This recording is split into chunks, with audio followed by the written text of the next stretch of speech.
نحمدہ نصلی علی رسولہ الکریم اما بعد فاعوذ باللہ من الشیطان الرجیم بسم اللہ الرحمن الرحیم۔ پیارے پیارے بچوں، پیاری پیاری بہنوں، پیارے پیارے بزرگوں اور میرے نہایت قابل قدر دوستو احباب، السلام علیکم ورحمۃ اللہ وبرکاتہ۔ محمد عارف گل پاکش 2030 سے آپ کی خدمت میں حاضر ہے۔ میں آج آپ کے سامنے جو بات رکھوں گا وہ ہوگی عطاۃ رسول صلی اللہ علیہ وآلہ وسلم اور اس کی اہمیت۔ دیکھتے ہیں قرآن حدیث کی روشنی میں کہ رسول اللہ صلی اللہ علیہ وسلم کی عطاۃ ہمارے لیے کیا اہمیت رکھتی ہے۔ اللہ تعالیٰ نے اپنا پیغام حضرت محمد مصطفیٰ صلی اللہ علیہ وآلہ وسلم کے ذریعہ ہمارے تک پہنچایا۔ آپ اللہ کے پیغمبر ہیں اور آخری نبی ہیں۔ آپ صلی اللہ علیہ وآلہ وسلم کے بعد کوئی دوسرا نبی نہیں آئے گا۔ سب سے پہلا نقطہ کہ آپ کے بعد کوئی دوسرا نبی نہیں آئے گا، آپ ہی آخری نبی ہیں۔ یہ بات تو میں نے آپ کے سامنے کلیئر کر دی۔ اب بات کرتے ہیں کہ وہ جو پیغام آپ لے کے آئے کس صورت میں لے کے آئے؟ قرآن کی صورت میں لے کے آئے، جو کہ آج بھی ہمارے پاس بالکل اسی طرح محفوظ ہے جس طرح آپ صلی اللہ علیہ وسلم کے زمانہ میں جبرائیل امین کے ذریعے آپ تک پہنچا۔ آپ نے صحابہ کرام کو سکھلایا اور صحابہ کرام کے سینوں میں موجود تھا۔ بالکل وہی قرآن الف لام میم سے شروع ہو کر والناس تک ختم ہونے والا قرآن آج بھی اسی طرح زندہ و تابندہ ہے اور قیامت تک رہے گا۔ بات ہے عمل کی، بات ہے سمجھ کی، بات ہے لگن کی، بات ہے ذوق و شوق کی۔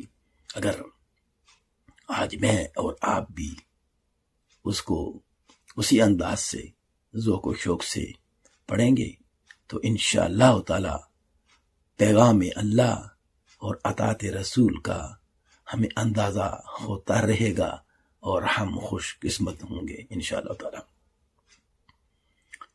بلکہ ایک ایک حکم پر عمل کر کے بھی اللہ تعالیٰ کے نبی نے ہمیں دکھلایا، دکھایا، سمجھایا۔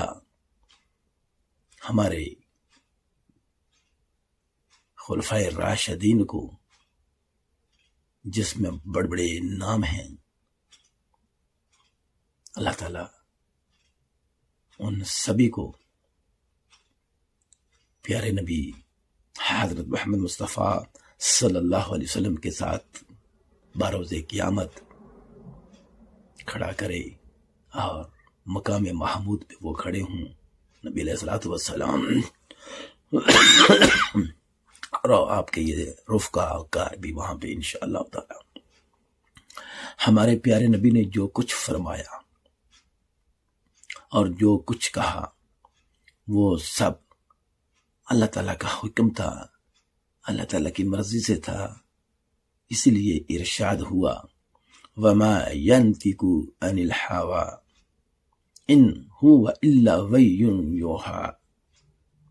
سورہ نجم میں 3 اور 4 نمبر آیت کے اندر اللہ تعالیٰ فرماتے ہیں اور نہ خواہش نفس سے منہ سے بات نکالتے ہیں، یہ قرآن کا حکم ہے، خدا کا حکم ہے جو ان کی طرف بھیجا جاتا ہے۔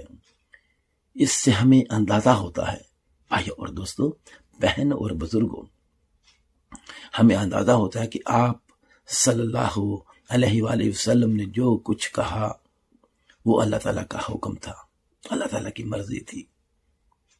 اللہ تعالیٰ ویسے ہی چاہتے تھے جس طرح آپ صلی اللہ علیہ وسلم اللہ کا پیغام لے کر ہم تک پہنچاتے تھے، اور جو بات بھی ان کی زبان سے نکلی وہ صرف و صرف اللہ تعالیٰ ہی کی طرف سے تھی، اللہ تعالیٰ ہی کی مرضی سے تھی۔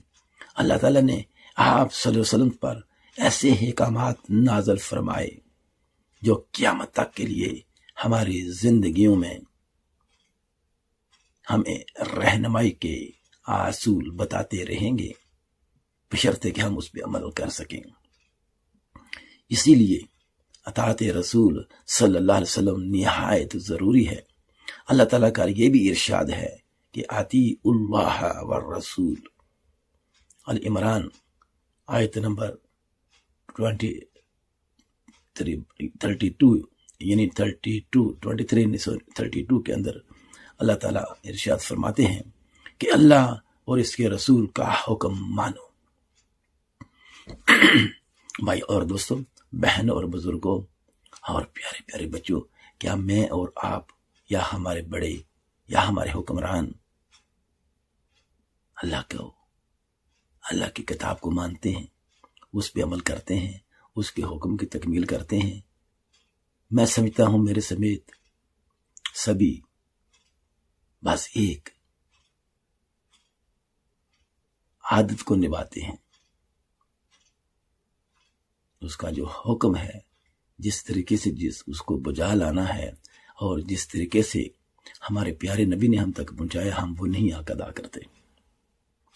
اطاعت رسول صلی اللہ علیہ وسلم کی اہمیت کے بارے میں، آپ صلی اللہ علیہ وسلم کی اطاعت کرنا دراصل اللہ تعالیٰ ہی کی اطاعت کرنا ہے۔ آپ صلی اللہ علیہ وسلم کی اطاعت کرنا دراصل اللہ تعالیٰ ہی کی اطاعت کرنا ہے۔ اس لیے اللہ تعالیٰ فرماتا ہے نحمدہ نصلی